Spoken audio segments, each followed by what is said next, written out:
So we're 22 episodes in, and due to the pandemic going on, there's not a lot to do in terms of Pokemon anime. So in this video, let me discuss my thoughts on the series overall.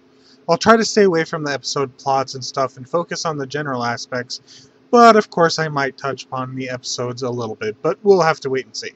So anyway, when this series was first announced, there was a bit of a sad news that came with it. Apparently the series was going to be extremely episodic, and this was so that people who miss Pokemon can just pop into the anime whenever and wouldn't get too lost.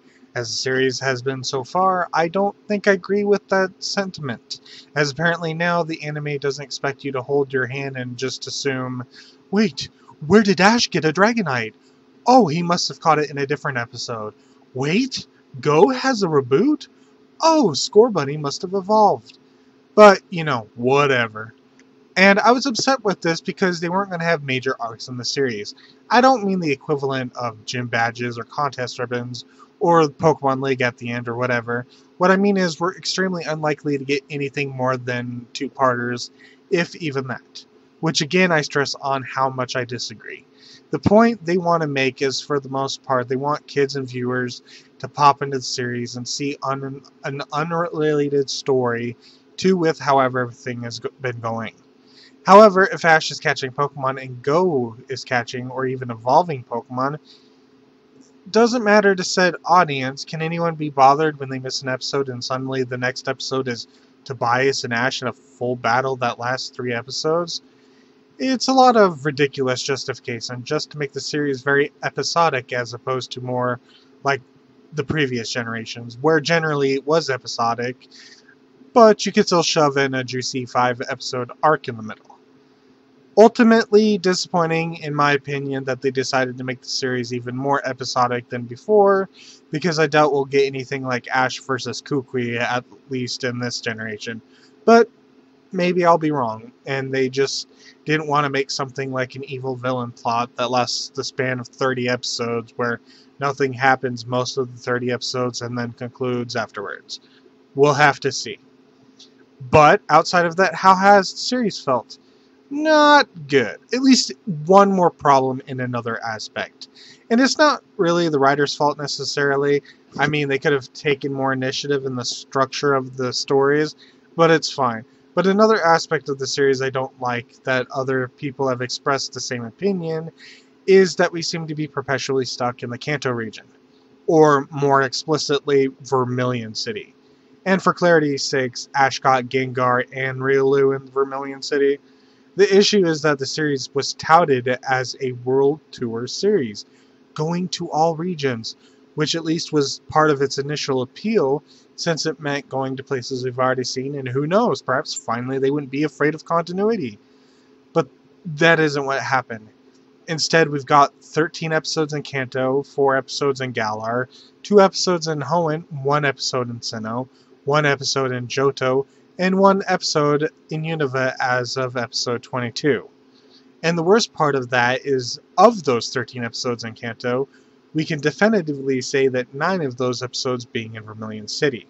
The first episode, Pichu, took place around Pallet Town, so not Vermilion City. Go catching bug Pokemon could have taken place in Vermilion City, but since it was mostly a forest, I'll consider it separate, like game-wise. Like Viridian Forest is different than Viridian City, for example. So then the Dragonite place took place in Kanto, technically, but on some random island. And technically, while the Ditto episode more than likely took place in Vermilion City, because of Team Rocket and their base and everything, I'll be nice and say that it wasn't. Those are the only 4 episodes that seem explicitly unrelated Vermilion City, or at the very least were not explicitly stated to be taking place in Vermilion City. And we haven't even been to Kalos, although that is the Karina episode coming up, but yeah, it's just taken this long to get to Kalos, and also they haven't even been to Alola yet. This isn't good. At least if the majority of the series was going to take advantage of Kanto, why don't we just go to places like Saffron City or even Fuchsia City, for example? Okay, so anyway, let's talk about the characters. In this, I want to discuss 3 characters, who I'll refer to as the main characters of this anime, even though that really only applies to Ash and Go. I'll add Koharu for the sake of her being a female, the same age as Go and Ash. Technically, I think it's safe to say maybe Ash is technically older than the other 2, but it doesn't matter because floating timeline and all. So I'll save Ash for last and we'll do Koharu and Go first. Also, we've been getting dub stuff announced. I don't think Koharu has gotten a dub name yet. Go is pretty much the same, but with an H at the end, and Sakuragi is Professor Cerise now. But for the moment, for the long while, I'll probably still stick with the Japanese names and everything, except with the exception of the Pokemon names and moves and everything like that. But anyway, alright, let's get into the characters. Koharu. It is bothersome that the series introduced Koharu to the series along with her father, Sakuragi, Go, Ash, and I believe Team Rocket as well, along with like Pikachu and Yamper, and probably Scorbunny as well. And yet, Koharu is not a main character like Go is, or even Ash. Instead, she's more classified as a supporting character and rarely shows up. Like, maybe like 6-7 episodes at this point, maybe 10 if we're lucky. Which is weird to have the series only be about Go and Ash for the most part, with Sakuragi and his lab assistants potentially getting more episodes than Koharu. The bigger issue is because Koharu isn't necessarily important, her development will be sudden in some case, but over the series, extremely slow to go anywhere. I mean, the real focus episode that we got was just her trying to figure out what was going on with her life. And so it was primarily about her, but it just basically was, I just don't know what to do in regards to Koharu saying that. So, yeah, not a whole lot going there for her. So, I do believe that probably her Yamper will evolve into Boltund, likely to save her life, perhaps. That might be an interesting storyline down the line. But I do question if there is any purpose in giving her Pokemon. Like, people have been speculating, maybe she'll get Grookey, maybe she'll get Chikorita or something or whatever. And then people are like, let's give her Gengar, you know, before Ash got Gengar. But it's like, if she doesn't have a purpose, if she doesn't have a goal, I don't see what giving her a Pokemon is going to do. Like, if anything, she could just be like a bakery person or whatever. And then maybe she'll get like Alcremie or something and use that for Pokemon stuff or whatever. But until there's a goal or purpose that revolves around Pokemon, I just don't see any reason to give her a Pokemon. I mean, at the very least, maybe there could be a storyline of her being, oh, I would like my own starter like Pokemon, you know, or I would like to get a Pokemon, and then give her like Chikorita or something, I guess. I don't know. But until she really has a goal in mind that relates to Pokemon in some way, I just, outside of Yamper, I don't think she needs anything. I do understand people wanting her to get Pokemon, you know, like people want Team Rocket to get their own Pokemon and not just Gacha Machine Pokemon, but at the same time, I'm just not so sure on that. Anyway, let's move on to Go. As I said in my very quick review of episode 6, I don't have an issue with him catching a lot of Pokemon. It's more about how he treats his Pokemon that I have a problem. As I mentioned before in episode 22 and the quick review episodes up to that point. But I do think Go's problem is he's not very empathetic to him, as well as, you know, short-sighted, as I've already said.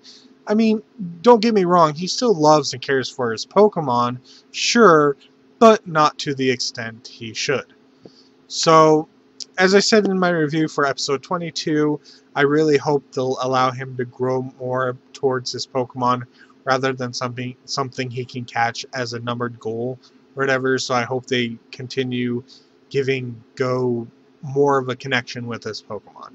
Again, I have no problem with him capturing everything in the sun, you know, but, you know, at least have a little bit more purpose with the Pokemon. Bond with them a little bit more than just being like, okay, I caught you, you're done, You don't need to do anything more. Kind of like how he was treating Scorbunny in Reboot. Anyway, let's go. Anyway, so what can I say about Ash? Ash is fantastic this series so far. He genuinely seems like he's having fun, even as a research fellow, which, to be fair, could be seen as a step up from his time in the Alola region at school, just more of a graduate kind of location or occupation, title thing, or whatever you want to call it. But not only that, but he also gets to have really nice battles. And despite the severely episodic nature of this series, it seems like it's going to be far more battle heavy than Sun and Moon, which was the criticism I had with Sun and Moon in the beginning and the middle, is that there was hardly any battles whatsoever. Like, all Ash really had was the Grand Trials and maybe occasional Totem Pokemon here and there. Could have done a little bit better than that, but I'm glad it worked out in the end for Sun and Moon at the end with Kukui and the exposition battle and the Pokemon League. So there's that. So anyway, as you all know, probably Ash is my favorite character as usual, and I just can't see what's going to happen in the future with Ash. So with everything going on, I'm really looking... So, yeah. So that's pretty much it in regards to Ash. Anyway. So with everything going on, I'm really looking forward to the future of this series. It might be my favorite series of the anime, barring any situation that's going to leave me salty. Since I made this script a long time ago, I'm sure I'm going to tell you now that that part is relating to a Pokemon fan thing, Pokefan thing. We'll talk about it in a different video. But even then, even all despite that, I still think this will be my favorite series of all, if this turns out the way that I think it's going to. So anyway, that's my thoughts right now. Not a whole lot, but it's only been 22 episodes. And so hopefully what I want is that they'll fix this world tour aspect, give us some actual arcs so it's not just episodic, give Koharu more focus, maybe give her a goal. If you want her to have Pokemon, you have to give her that goal and slowly help develop her. Develop Go some more with everything that I have a problem with him and stuff. And also just keep making Ash as awesome as he always been. So anyway, in the next videos, I'll be doing some speculation and some theories in regards to that. And I'll even have a fanfiction idea of how Ash can still be used even if he hypothetically beats Leon at the end of this generation. But, as a warning, it will be heavy on the fanfiction. But hopefully you'll still look forward to it. The next video that I will probably be doing is generally in regards to Ash's Pokemon team. My speculations of what he might have and what he is expected to have. Okay. So there's going to be 2 videos in regards to Ash's team speculations. What I expect him to get and what I would like him to get. Anyway, thank you for watching. I'll see you in the next video. Goodbye.